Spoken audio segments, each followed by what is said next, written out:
Good morning, everybody. Yay. Okay, I see the sound is on. Okay, so good morning. Happy Friday. I'm grabbing Instagram. I'm turning on. We have a new badge function. So welcome. Happy Friday. It's a Friday, and we're having some technical difficulties. Welcome, Instagram. You guys are on YouTube for our community here. Just know our live chat is on. It's a great way to communicate with myself and each other. The super chats are on YouTube, and now we have this function on Instagram called badges. So for any of you who want on Instagram to support my channel, you can buy a badge. And so it's a little heart. You can buy 1 heart, 2 hearts, or 3 hearts. So it's a beta apparently. And so I'm just gonna put my keyboard over there. So welcome. Yay, Kelly can hear me. And Kelly, I did see your email. I'm going to email you back. Okay, so welcome everybody. Today it is Friday, December 4th. I believe it's the 4th. Let me see. I actually still have November. Yeah, it's the 4th. And we are in a massive exponential surge growth of cases and hospitalizations and fatalities here in the US. The data and information is extremely bleak in terms of we are setting records every day. Every day is getting worse than the previous day. And we are just dealing with a significant pandemic that is straining our systems. So we're going to cover the news about the surge, how it's impacting different states and communities. But before we dig into that, I want to cover a few things. One, I have Gabriel and I, we made yesterday mommy cookies. These are my mommy cookies. I have a free recipe, and there's a link down below for Instagram or for YouTube. Instagram, if you're curious, check out my stories. There's a swipe up link to my mommy cookie recipe. I used a whole bunch of Black Friday, Cyber Monday sale items that I had purchased. And I share with you how I use functional mushrooms, how I incorporate moringa, and just a lot of good stuff. These cookies are power punched full of stuff. And that is what I give Gabriel, my 5-year-old. And now he helps me make them. And, kids are more likely to eat things that they're involved in the process. And so he helps me add ingredients and we'll taste test. And so, I mean, he's eating barley greens and wheatgrass powder and, all these different mushrooms. I added maca this time. I added extra chaga. I have a chia seed and flax seed that I use as kind of my egg alternative for the cookies. They can be vegan if you choose not to use the collagen powder, but I use Further Foods collagen powder, which, by the way, if you want to check out Further Food, you can use code NHR10 to get 10% off. They have this chocolate reishi collagen powder that he loves. And so it's a great way to get protein. So anyway, I want to give you guys that recipe. I think I featured them 2 years ago as one of my Vlogmas videos. This year I'm not doing Vlogmas because it's just too cumbersome here with us being at home. As you guys can see on YouTube, I'm starting to decorate the office. I have a lot of wonderful holiday decorations, and I'll be sharing on the weekend, over the weekend on Instagram, my holiday tree. We have a healthy holiday tree at Natural Health Resources. And I'm excited because last year I picked up some really cute ornaments after Christmas. So stay tuned for that. And those mommy cookies, that's a free recipe, link down below. Instagram, go to my stories tab and check that out. And then the other points I want to share, I'm going to be adding some blog articles over the weekend. So make sure you check my website for details and follow along. I'll post a few as we populate over the next week. Okay, so let's dig into some news.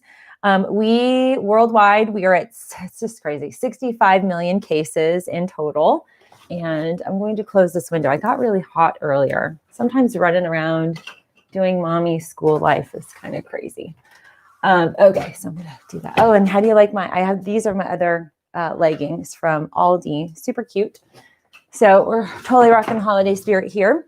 Okay, so worldwide, we're at 65 million cases. The US is now at 14.28 million cases.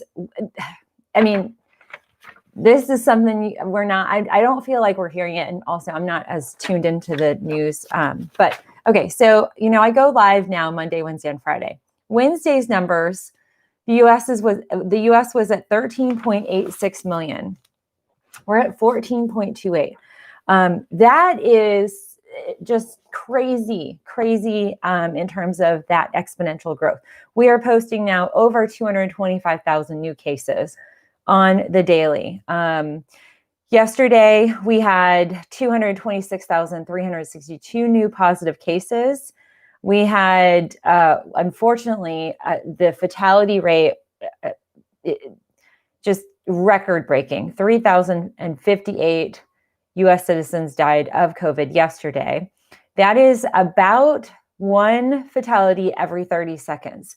So I've been talking now for 5 minutes and 52 seconds, and that is almost 6 minutes. So 2 people die per minute, every 30 seconds. So we have lost 12 Americans during our show to COVID on average. And the fatality rate yesterday, it's a record fatality rate. It exceeds a previous record set on April 15th by 20%. And we're not even in this is just beginning in terms of this explosive growth. So buckle up. It's going to get really crazy out there. We have 7.1 million active cases. So there are 7.1 million folks who are potentially still contagious, depending on the stage of this outbreak within their own body. The CDC is recommending postponing all holiday travel, all holiday plans. They are also, this is not public, but they have issued warnings to state health departments and state health officials, particularly encouraging where those health departments and state officials have COVID-denying governors and mayors who are not issuing mask mandates and employing certain social distancing guidelines or stipulating the way to respond from a public health perspective. The warning from the CDC to these state health departments is to encourage 2 things. For individuals over the age of 65, so 65 or older, the warning from the CDC to the state health department is to communicate that 65 and older, those individuals should not go anywhere indoors or where people are unmasked at any point. That includes your grocery store. The language itself, they recommended ordering online and having groceries delivered because of this exponential growth. The other thing that they had indicated was that the state health departments and state officials should be publicly announcing the 65 and older recommendation to really stay at home. The other point was 40 and younger, especially for those individuals who travel during Thanksgiving. This is the recommendation to the state health departments, that they should communicate that 40 and under, all of those individuals that did travel should presume that they have been exposed and maybe exposing current family members and their society and communities. And that recommendation comes with, if you have in quarantine, you should be getting tested. And that is all based on the amount of time that this virus gets into our body and starts to multiply. It's a rapid multiplication process of the viral replication. And then people are asymptomatic. People are either pre-symptomatic spreading, asymptomatic spreading, or in that early phase of having symptoms. And that's what we're going to cover today. I just want to kind of have a recap. I know we have a lot of new viewers. I just want to highlight some of the top 6 and 7 symptoms to be cognizant of, kind of how the order, what we're seeing now that we have so many cases underneath us, of how it's presenting with individuals, and then also some tips and resources for you to make sure you have at home and monitor yourself, and also help aid in your recovery. I do want to state that our hospitalizations are at a point where some are at and beyond capacity, depending on the area where they are. We right now have 100,000 individuals across the US that are hospitalized due to COVID. California recently announced that they have 4 out of 5 regions. So California, that really long, big state's divided into 5 regions. 4 of the 5 may be meeting the stay-at-home order threshold, meaning, and that's within the next 1 to 2 days. So by Saturday or Sunday, there may be full stay-at-home orders for 4 of the 5 regions of California. That is strictly based on the ICU bed capacity in those 4 of 5 regions. And it's based on, if you get sick, we want to make sure we have space for you, that we have personnel and we have access to a bed and all the facilities and all the necessary equipment if you need to be hospitalized. And we know there's a certain percentage of folks that's going to be severe. We also know there's a certain percentage of those folks who are hospitalized who command ICU bed facilities and resources. And for many of you who may or may not be familiar with hospital staffing, generally an ICU is going to have a 1-to-1 or 1-to-2 ratio in terms of one patient to a nurse. And with COVID, there's usually 5 to 6, sometimes 7 specialists that are catering to those individuals. And it becomes very much a problem from a staffing model. The other thing that they've seen in California since mid-October, so in about a month of recording, month and a half, they've had quadrupling of the hospitalizations in California. So that's where we're at in California. I still have my Massachusetts number, and I received a health alert yesterday saying that the COVID cases in my area, and my number is a 617, so it's a Boston proper number, that they were on the alert. Other states are using their emergency alert systems, text messaging. Even if you're driving on the highway, they're using those. You used to have Amber Alert in Florida. We have Silver Alerts.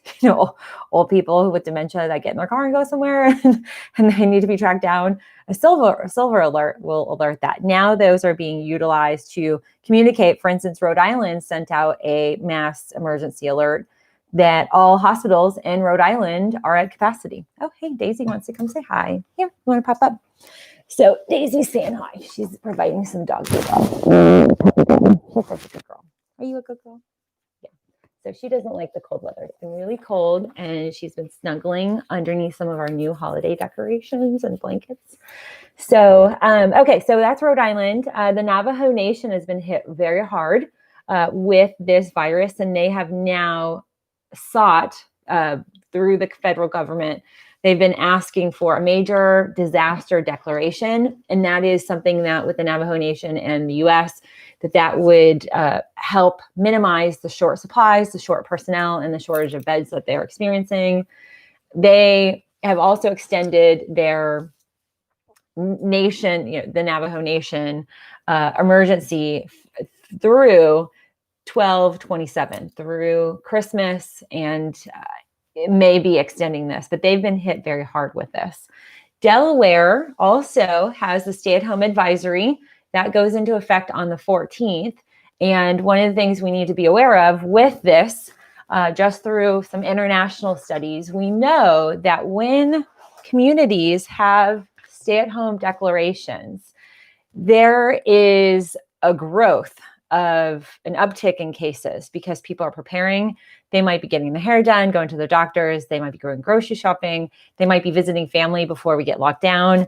So that lockdown, the stay-at-home advisory, it's not a lockdown in total form, but it will be in effect through the holidays. So December 14th through January 11th.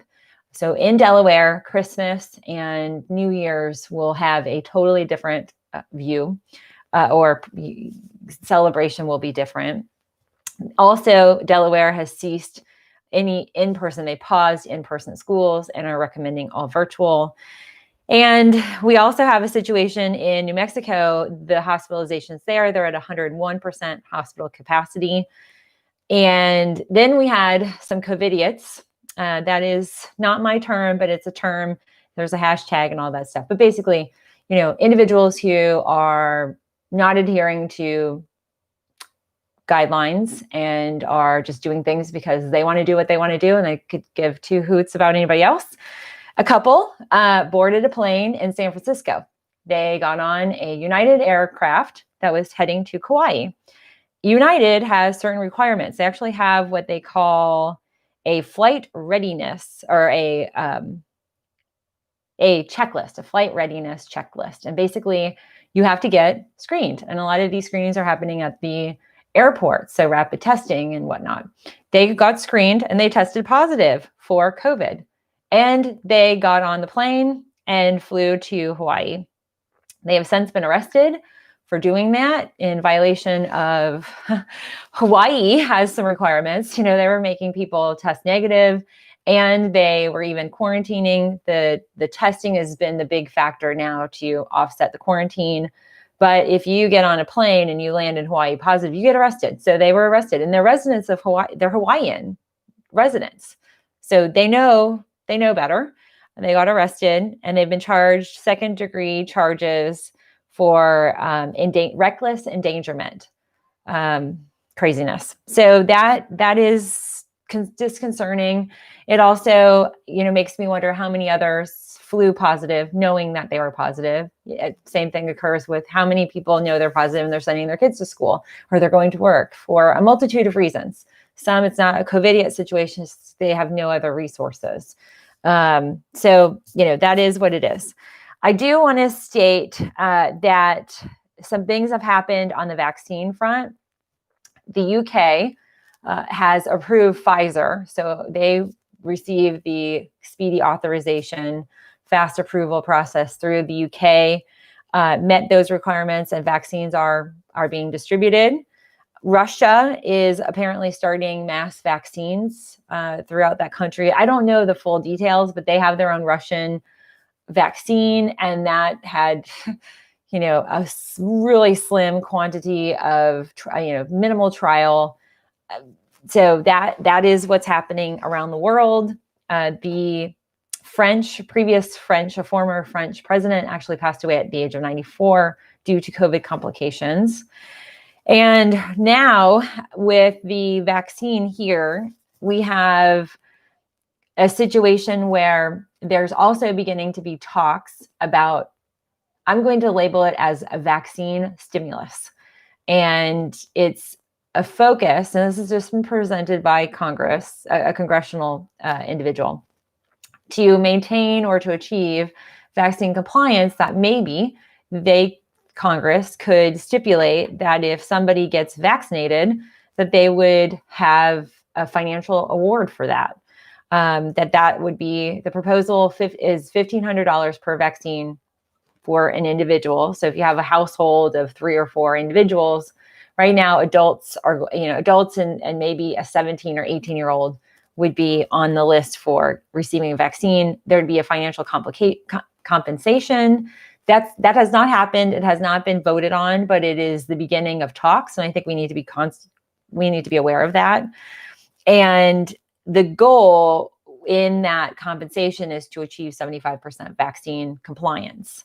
That would, if all of the efficacy meets and stays the way it has been projected and seen in the trial, that would achieve quite a bit of antibody development and potentially really on track for herd immunity. So that is interesting. I want to put that out there just to say that's some rumblings that's happening. Now, on the vaccine front, Moderna, they have begun the vaccine trial. Now, I say begin. This is, really sometimes a slow process, but they have begun testing the vaccine in children. And the age group is, they said it was 12 to 17.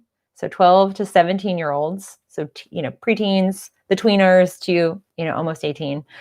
And they're looking at 3,000 participants in this.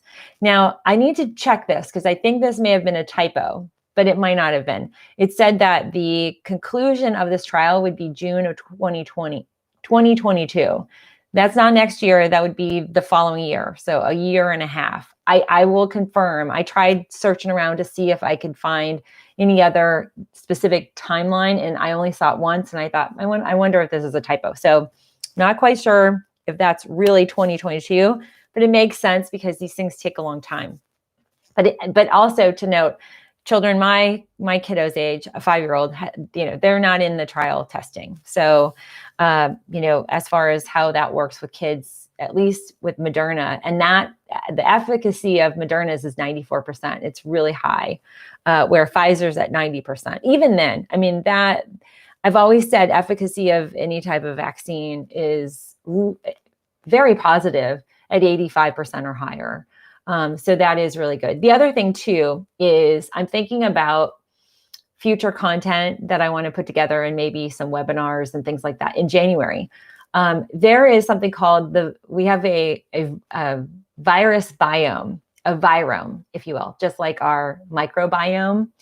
And that plays a role in terms of how potentially we respond to this type of shot. In its true essence, these Pfizer's and Moderna's and AstraZeneca's, the nature of this shot is not truly a vaccine. I want to make that really clear. It is not like your chickenpox vaccine. Actually, it's not like your polio vaccines and the flu vaccine.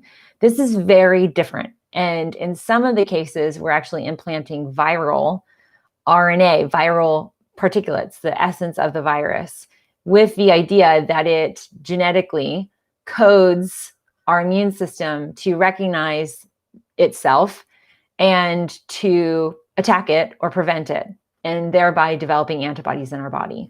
And I really feel like I want to educate the difference between a traditional vaccine and these types of antibody producing related vaccines and the material type that is being used. So comment down below and let me know if that's something that would be of interest to you. I'll also do a poll at some point on YouTube, because the RNA and even in some cases the DNA of the virus, it is going to potentially have some impact on our body. We don't know that, so I want to put that out there. But that doesn't mean that this won't be impactful in quelling and calming this massive explosive surge that we're in. Now, on another front, when we're talking about antibodies, some early data, this is not clinical research, it's not a piece that's been posted in a journal, but what they're seeing in early data is that college students, this is really interesting, 50% of college students, so these are all these kids that went back in August and September, and then we saw the second surge, right? It really kind of grew. These college students in some areas are showing antibody protection. And the big question is why? And how is that possible? And what does that mean? Now, I highlighted on Wednesday that whole herd immunity philosophy that Sweden had taken in the spring and was, garnished here and supported and bolstered by that crazy Scott Atlas who took over the coronavirus task force. And, MRI specialists should not be taking over infectious disease. That's not his lane of expertise. That was his kind of method or approach to addressing this. And that's one of the reasons why we have the outbreak that we have. But that philosophy has been proven, that theory has not been proven to be effective. And Sweden is in lockdowns, and Sweden has a really high fatality rate ratio at the top percentage of all the countries in the world. And so that is something to also be cognizant of. But that, I just wanted to highlight that with the students. I think that's really interesting. I don't know what plays into that, but no, it's being researched. I'm sure we're going to learn more. This is something that is real. I see we've got some COVID deniers, cyber hermit. Unfortunately, you guys, I don't know what planet you're living on, but clearly you're not here on planet Earth and are completely oblivious to the reality of the situation. The numbers are what they are. If you have anybody in the healthcare community, they're stressed and taxed and maxed. And I work with, I have friends in my network that are on the front line. I have family members who are frontliners, and I have patients who are frontliners. And it is real. That is, this is not fake. And to that note, two things are going to be happening. One, the Red Cross director, I want to highlight this. The Red Cross director communicated that the misinformation about this pandemic is the second pandemic. So it's, just the lack of real understanding about science and a disrespect, for that matter, of that information. But also Facebook, and Facebook owns Instagram, they are going to be removing false vaccine misinformation. And it is going to hopefully calm down some of the misinformation campaigns that are happening. And that also plays into what I highlighted on Wednesday, that there are, bad actors internationally that are going to try and deliver false information to us and other communities to try to get us not to take the vaccine and to make it be worse here. And that global crime syndicate, that is real, and it's being assessed already as part of this whole process. So we just have to be aware of it. It's also, we have to be aware of the information that's coming through. A lot of people just sign on and see posts and memes, and all of a sudden it's truth, and that's not valid. Okay, so Misty Miller says, good morning. Absolutely love these updates. Yay, thanks, Misty, for tuning in. Emily, thank you. I asked the same question. And the real Charlie Orange says the treatment was worse than the sickness. She said, my doctor prescribed me a controversial antibiotic and affected my joints, nerves, and tendons. I was wheelchair bound for 2 years. I'm not sure what that's from. Was that from a vaccine? I'm curious. Let us know.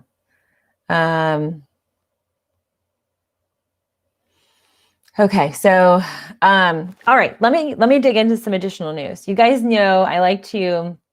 Oh, yeah. So let me just make sure I cover all this. I have a lot of notes on here. Okay. The other thing I want to highlight: Southwest Air has announced they're laying off 6,800 workers. This is really big news because they are making it clear. Oh, we've got FedEx. The dogs are going to freak out. I've got more of my cyber sales. I love cyber sales. I'll share them. A lot of it's all healthy stuff.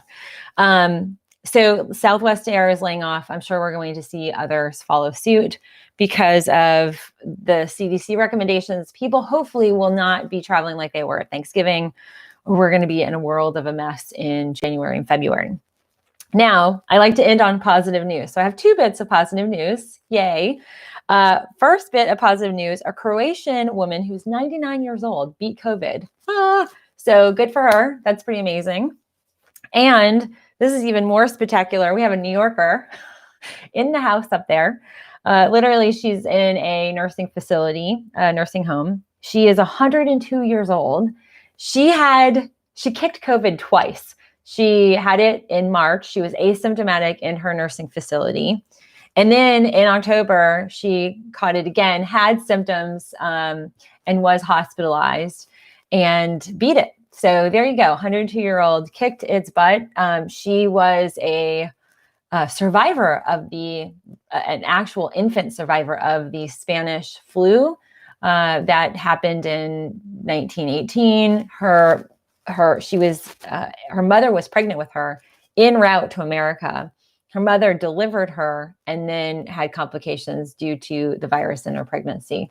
And this woman grew up and she has 10 other siblings. She outlived all of them and kicked COVID's butt twice. So how awesome is that? Yay. So now I'm going to make a note here of our time here. I want to dig into what does coronavirus look like in terms of symptoms, and how do you assess if you're having seasonal allergies, or maybe you are having food allergies, or maybe you just have a normal virus. That happens. Cold and flu we are in cold and flu season, and it will happen. And we also have, to the comment before, we also have viral infections and viruses within our own body that sometimes can manifest. And how do you know if you have an outbreak of that existing virus versus coronavirus? And this is really important because the symptoms have a bit of a progression. And I've highlighted this before. I've highlighted, we've seen 5 different categories of coronavirus, and on average, this will be the kind of course of symptoms. It begins often with a fever. So you get your immune response and you start to have an elevation in the fever. The key here with the fever is they're higher than your kind of low grade fever. So they're above 100, they're usually 101, 102, sometimes 103, and they need to be monitored. So that's one aspect. Usually as that fever is setting in, you start to get that nerve inflammation. And this is what's really critical. As I go through these different symptoms, what's happening underlying the surface is an inflammatory condition, the cytokine storm. That is a natural response, a natural immune response within your body. That cytokine response, the cytokine storm, starts to get invigorated. And in the coronavirus development, then in some people, if you already have existing conditions, pre-existing conditions, already are inflamed or have just a susceptibility to viral invasions, your immune system is not as strong as it needs to be, whatever it might be, there's something that happens where your body can't contain that cytokine storm in a healthy way. And it then becomes overwhelming and the body starts to attack itself. So the cytokine storm ends up flooding in inflammatory enzymes, and we see the ACE2 receptivity, where we see organs that have that inflammatory receptivity, lungs and other tissues start to get impacted. So as I go through these symptoms, underlying these symptoms, know it's an inflammatory response. And of course, in my show, I'm going to give you some solutions for addressing that inflammatory response and some of these symptoms. So are you guys ready? We're going to dig in. And by the way, for all of you, give me a like, give me a thumbs up. The chat's on both channels. Hit the share button over here on YouTube. I really appreciate that. And then also Instagram, if you guys want, you can have a badge. So I don't know if you guys are familiar with that. It's a new beta. And so you guys can support my channel by putting a badge by your name. It's cute, these little hearts. So, okay. So fever, number one, that's kind of the beginning of this process. Now, as you're developing a fever, this inflammatory state begins to happen. It's not uncommon, and it's a very key indicator as you develop this fever that all of a sudden your sense of smell and taste dissipate. So that is a really big indicator. That's what really has made this virus so distinctive and unique. It's how a lot of people start to assess, oh my gosh, I think I need to get tested. If you at any point have a lack of smell and taste at the same time. This is very different from, when you have a cold and your nose is stuffy and you're like, well, I'm drinking soup and I can't really taste it. You still have some taste. It's when you lose all of it. So start to experiment. If you notice this inflammatory kind of response happen, start smelling things that are really intense, like open up an orange or a lemon, smell it. If you can't smell anything, that's a nerve related inflammatory state. And the nerve, we have two different nerves that target the nose and the mouth. And that is an indication of the virus has been implanted and it is replicating in a very distinctive way. So that is one thing that the fever will often accompany. You'll start to get that shutdown of the nose, the smell and taste. Now, for asymptomatic cases, pre-symptomatic, that is sometimes the first symptom that pops up. Not always, but it's an indicator. Okay, now the second thing is a cough.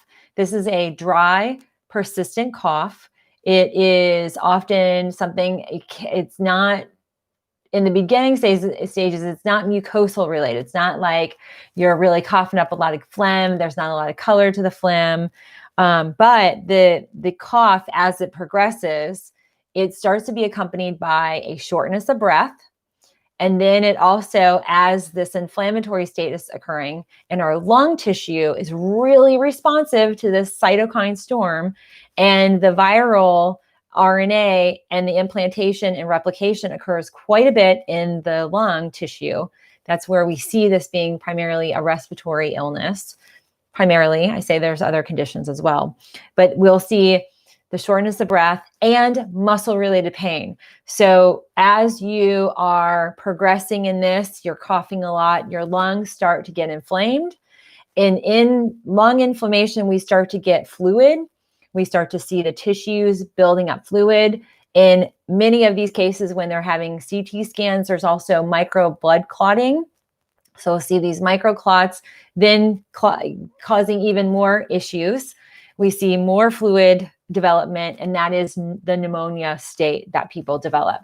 It is one of these bizarre situations where people are coughing, short of breath, and have this muscle pain. And it can be, from coughing. So a lot of times people are like, I'm coughing, and you start to feel in your back. If you've ever had like a really intense, like respiratory, you're coughing, it's like, oh my gosh, sometimes people break ribs because they're coughing so hard. That occurs, this intense coughing occurs with that. But what they're also seeing is that they've got full-blown fluid. They've got a pneumonia situation in their lungs. They've got lungs that are filling with fluid. The lung tissue is inflamed and expanding, but they're functioning. They're walking around, they're talking, but the big thing is that their oxygen levels dip, and the dip is really intense. People can be functioning at 70 and 60 and even in the 50s. And that was the big kind of weird scenario in the beginning when doctors in New York were seeing patients that were in the ER, that if you ordinarily had a pulse ox of 62, you'd be out. I mean, you'd be in a comatose like state and having damage of your organs. And that is really overwhelming for the body.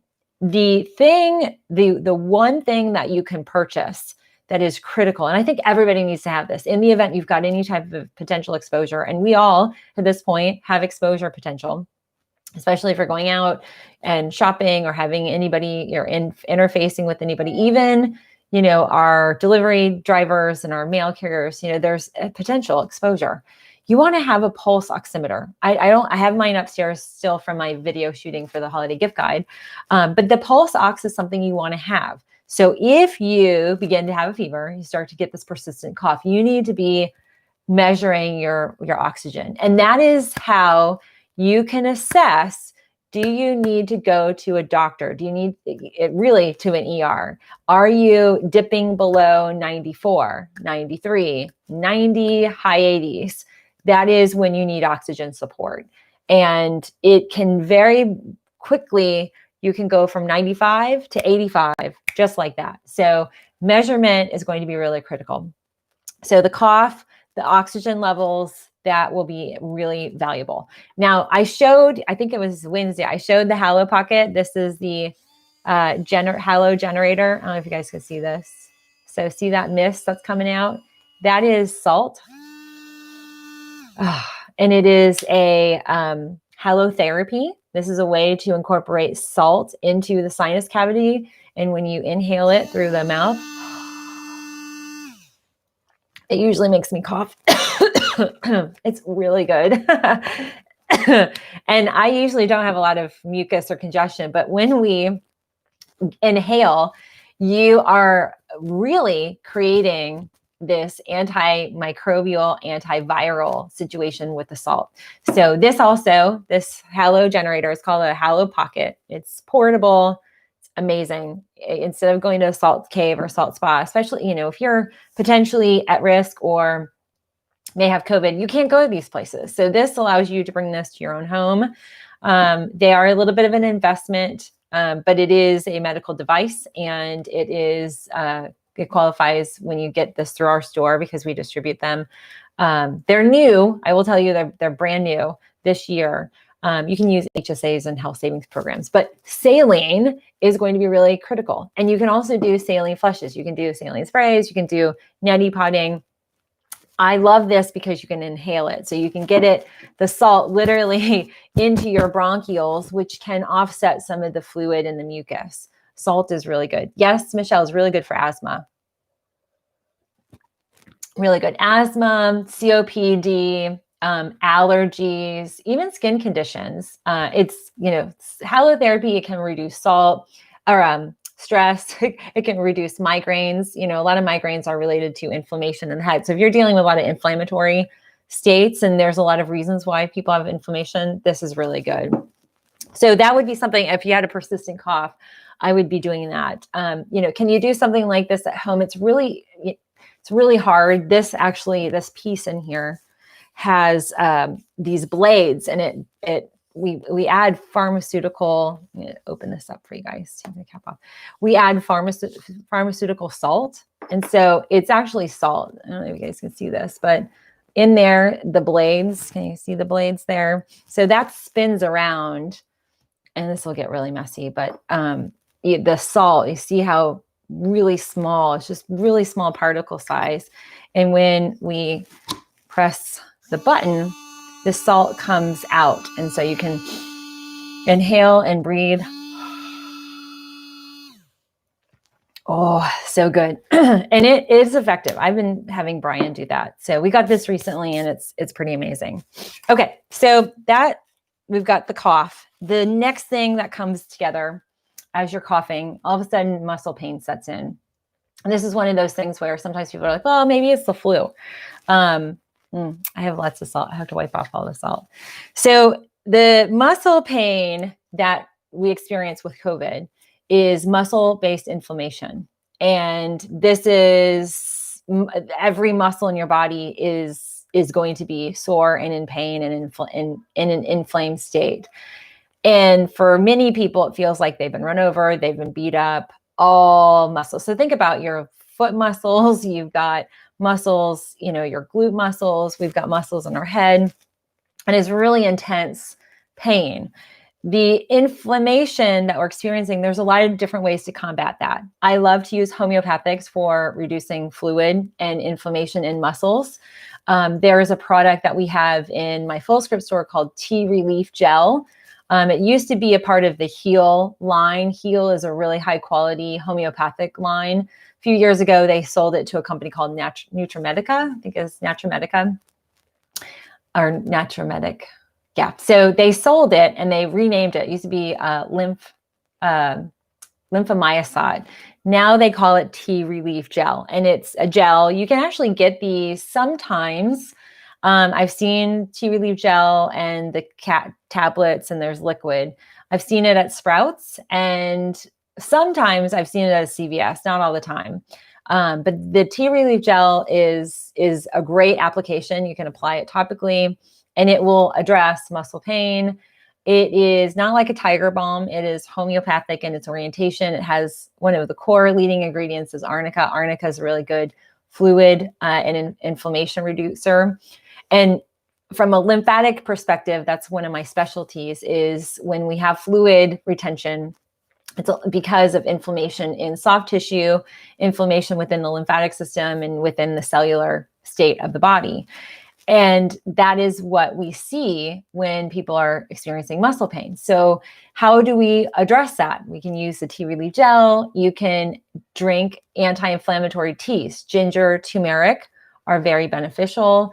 Also soaking in gently warm, not super hot. You don't want to be sweating. Already you've got a fever, so you want to elevate it.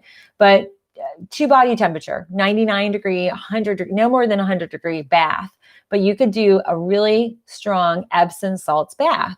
And the Epsom salts has magnesium. It also has sulfur. So it's great for any skin conditions, which can be common. We might see some skin rashes and things like that. Soaking in Epsom salts will actually help reduce that inflammatory response. It actually motivates the lymphatic system, and the magnesium at the nice warm temperature, your pores are actually absorbing in the magnesium. So it is, what do we call it? It's, there's a term for when we can deliver nutrients through your skin. Iontophoresis is one of the kind of methods where we'll actually use the process of moving into the body. But when it's at room temp, it's at body temperature 99, 100, the pores open up and the magnesium moves through the skin, the dermal layers, and will motivate the lymphatics. So, after a warm bath with Epsom salts, and even if you don't want to bath, do an actual bath, you can soak a rag, in warm temperature with Epsom salts and put on the skin. That's another way to absorb that and to have the magnesium delivered topically, transdermally. But the magnesium will motivate the lymphatics, and it's not uncommon for folks during the bath to have to get up a few times and urinate. You're flushing all that fluid out. So Lori says, when I jog every day, I find it helps me to only breathe through the nose and not mouth. Good mucus drainer. Yes, absolutely. And there's really good, when you're breathing through your nose, there's happy gas up here. Literally, you can get some relaxation from it. Most of the time, people are not breathing for relaxation. We're just kind of deep or short breaths. And so that can calm the body. Let's see. Pat says tea relief is fantastic. It is great. Okay. Now, after so you've got fever, the dry cough, your muscles are aching. Next comes upper GI grief. A lot of folks will experience nausea and some will experience bouts of vomiting. That's at the point where we might be dealing with potential dehydration because of the higher fever, the malaise, the inflammation that's occurring. The body's articulating fluid, starts to strain some of the kidneys, the kidney impact, and we will see the nausea move to vomiting. Vomiting then can occur for several hours, several days, and then we have the lower GI. So the diarrhea will be a secondary condition after the vomiting. Some folks do experience just diarrhea, but there is a degree of gastrointestinal involvement. And what they've seen is in those tissues, there's receptivity as well. The virus does attack the upper and lower GI tract, and that will cause an assortment of IBS-like symptoms. It'll trigger the nausea, diarrhea, as well as the vomiting. And what we need to see with the nausea and vomiting, moving, I like to move to just straight liquid diets, sipping, very gentle sipping. So not an overwhelming, consumption of food, but just kind of micro dosing. So every 15 minutes, some sips of bone broth or some sips of turmeric ginger tea. Ginger is really settling to the stomach. The other thing that topically can help with the nausea is I will sometimes recommend people do warm packs over their stomach. The heat will calm the stomach muscle. And, it's just one of those things, when you've got nausea and you vomited, it just feels awful. Like every muscle in you've got the jaw pain and the esophageal pain, and then you've got the acid stuff. It just really burns and so overwhelming. But that stomach, it sometimes feels like it's locked up. Easing it with warmth, that's also where the bath can also calm that system down. So that is definitely one aspect I want to highlight is, using warm compresses and microdosing. But this is also where you can be really targeted. The mushroom powders I've highlighted from our friends over at 4-Sigmatic. You can make these really nice, soothing, and sometimes very dense, like they have a green defense mechanism where the powder will also give you nutrients, and it also will help manage some of the viral invasion. So that's where you want to make sure that you've got all the right resources in the event you are experiencing the nausea and the vomiting. Bone broth is really fantastic for that. Low sodium, obviously, or if you're making it at home, that can be really helpful. And then that diarrhea is often the major point where people get really, really nervous because a lot of times you think, gosh, I haven't eaten anything. And all of a sudden you still have more and more diarrhea. And some folks have, upwards of 20, 30 pounds of excess waste in the intestines. And that can sometimes lead to intestinal irritation, sometimes bleeding of the gut, the digestive lining. And it's something too, I'm starting to read more about the leaky gut that's occurring with these folks. There is microvilli damage. There are these like little sea anemones that are in the small intestine. And at the top of them, they have a little vacuum. It's a little hole that absorbs our nutrients. They get very overwhelmed by the viral RNA and the inflammation, and it's causing those to sometimes go away or get overwhelmed. Okay. So, I see. Oh, yes. So Donna is using the mushroom coffee creamers. 4-Sigmatic's great. So the one thing is, Lori, the 4-Sigmatic, their coffee, it actually has so many other good nutrients. You can do that at home. I presume, if you wanted to add some chaga or whatnot to your coffee, you can totally do that. Like I add clove and things like that, which by the way, clove is really great digestively. So that can eradicate a lot of parasitic activity. Black walnut too is really good as well. So, and I want to make a note. We have Christine Borgatti. Her son had tested positive, and she said, I keep getting lectures from my son. You don't want to catch this. And he is, I'm assuming he's fully recovered, or is he still experiencing one symptom? This is the other thing statistically that's really crazy. 90% of COVID individuals who have COVID. So now we've got 14.2 million folks. 90% of them, when they recover, experience one symptom or more.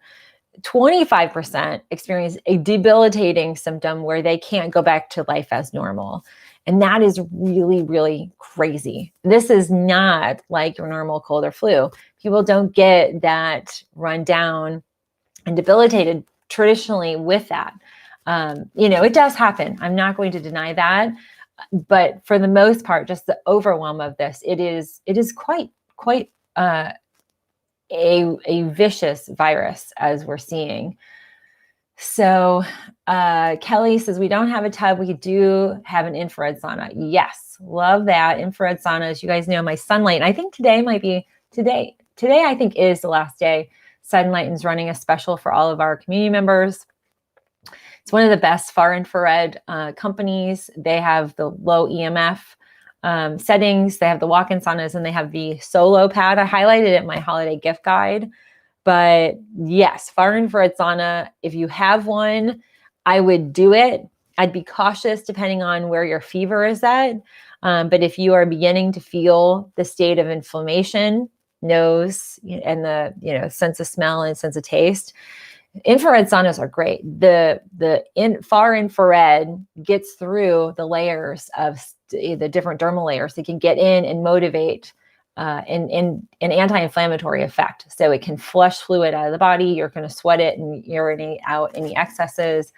It's also great for pain. And you just want to make sure you're really hydrated. Like I get my sweat on. It is quite overwhelming. I have really good lymphatic flow. And so I sweat like a lunatic, and it's a lot. And you want to make sure you also, if you do any type of intensity like that, you are replacing your electrolytes.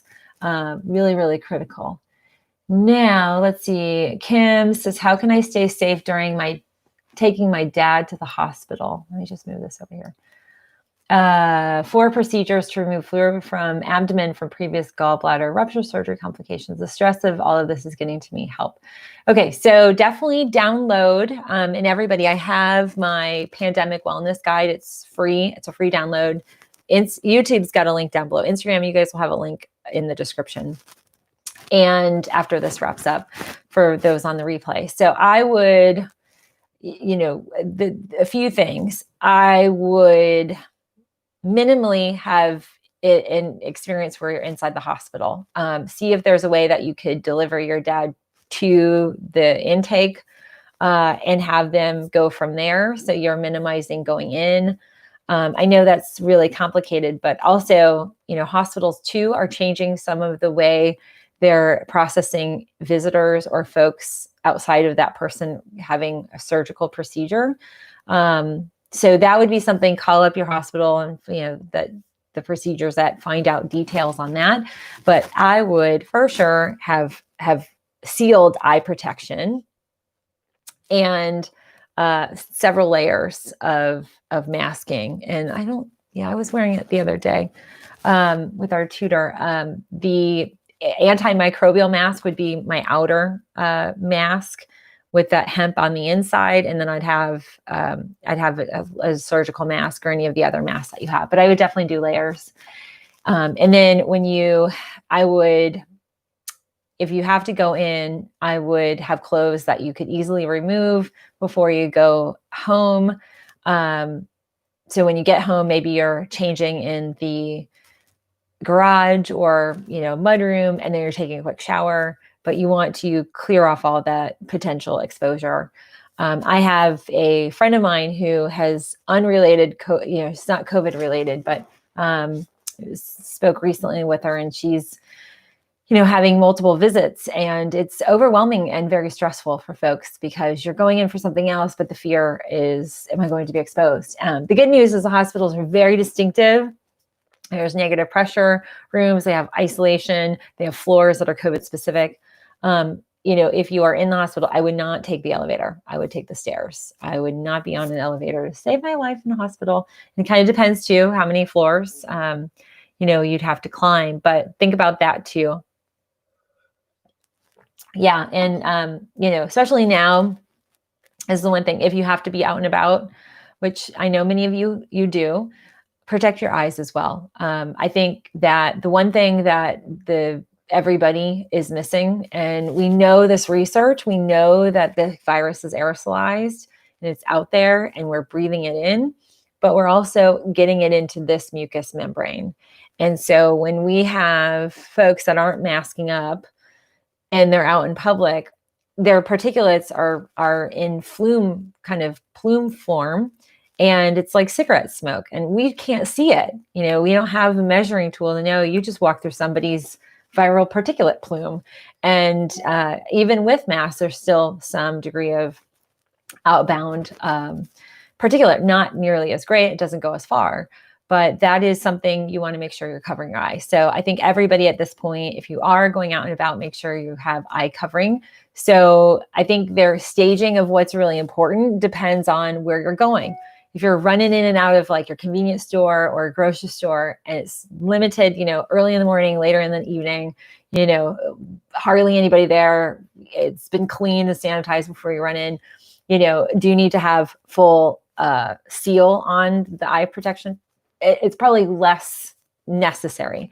But if you're going into a work situation, you're going to have more than 15 minutes of direct contact or exposure to somebody, or you're going into a high frequently occupied space with limited airflow, you need to have a seal. And honestly, at this point, I think eating out and being outside, even in restaurants, is not healthy, and it's not a safe situation. So, you know, switch to ordering out. I know it sucks. I mean, it's like the season when we all do holiday parties and we go out and celebrate and, you know, see friends and family. And it's just the year we have to table it. And it'll be worth it in the long run. You know, the ultimate concern I have is, how is this virus affecting all of us long-term? What are the long-term effects? You know, there's projections that it's cutting lifespan of 10 to 15 years. You know, the heart damage that's occurring, the AFib that ends up popping up in some of these cases. You may have been perfectly fine before. You may have had a mild case, but now all of a sudden you have AFib. Guess what? That has long-term physical implications, and there are implications on your health and your vitality. And it's something that I don't know if everybody weighs those risks when they're looking at, you know, short term. And, you know, this is also an American thing. You know, we have instant gratification. We got to do this, and we got to, you know, satisfy an instant need. And I think we're having to address that of, you know, delay some of these things that we really enjoy doing, and try and make the most of it. So I try not to be doom and gloom, friends, but I want all of you to be protected and to be careful and to also be aware. I mean, that is eye protection, hands down, right now, for sure. You guys need to have that. You know, sometimes it's as simple as having some sunglasses on, but again, I want more of a seal. You know, some of the things that I've been wearing, you know, they've got the full covering on the side. It fits really close. I mean, it's kind of a pain because my eyelashes, can't tell, but I have like blonde tips on my eyelashes. And so they hit the glasses. And then you can also have your mask and a face shield. And, you know, so there are things that you can layer to protect you even further. So let's see. I'm seeing some comments here. Misty Miller says, I really need your help. I have severe lymphedema all over my body. Okay. Oh, you know what? Today was Friday. I was supposed to do a Q&A Friday, and I totally forgot. It's been quite a week. I thought today was Thursday this morning when we woke up. and at 5:30, check out my Instagram story if you want to see what I woke up in a panic about Jack, our elf. So I'm totally slacking on the elf front. Okay, so Christine's son had it 6 weeks ago, was down for 2 weeks. And he's younger.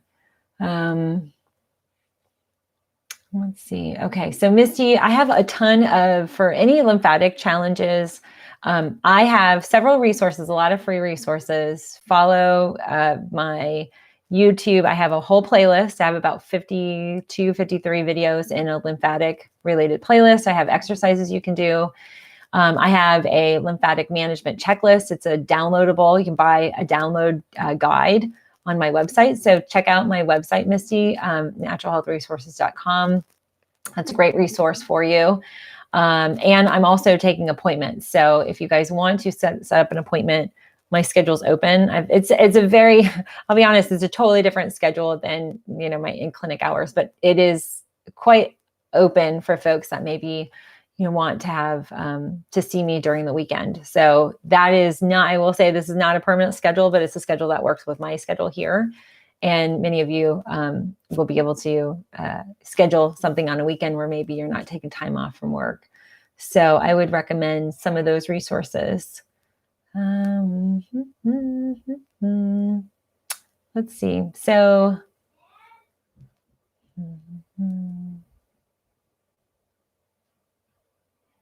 oh yeah, you guys are talking about the masks. Oh, I'm hearing my kiddo.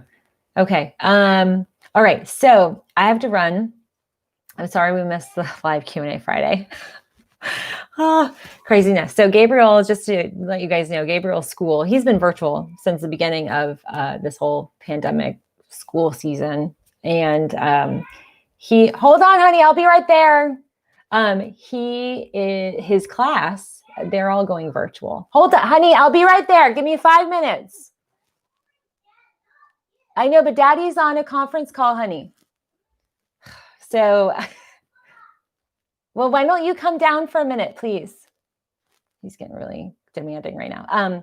So anyway, all of his classmates, they've gone virtual this week. And so it's like starting over. Kids are talking over each other. They don't know how to mute the button. 5-year-olds on iPads, really fun. And then today it was even crazier because the teacher wasn't there and the aide was taken over. And so he's having an awesome morning, which I've got to run and cater to him now and sit and do work with him. So I go back to teacher assistant life until the tutor arrives and I could do some work. All right, friends. So stick around on Monday. I will be giving you a new update. My projection is we'll probably be at 16 million cases by Monday, potentially.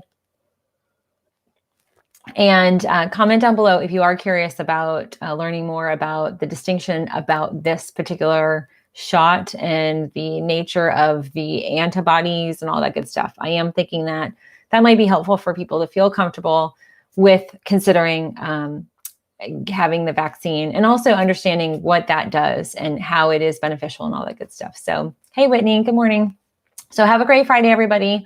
I will see you guys on Monday. Follow me on Instagram this weekend. I began decorating, so I should have all that done by Saturday or Sunday. I'm taking it slow. It's not the year I'm going to pump out my holiday decorations. So got to get in the spirit. And I will see you guys on Monday. Thanks, Pat, again for moderating. I saw we had some whack-a-trolls, but you guys always collectively do really well in helping make sure we're directed at truth and scientific data and information that's impactful to help all of you be healthy and well. So thank you. I appreciate each and every one of you. Have an awesome weekend. Be safe, be well. Make sure you protect your eyes and, start a fire if you have fires, do some hot cocoa, and enjoy this season of togetherness. All right, I'll see you guys later. Bye. Thanks, Instagram. Bye.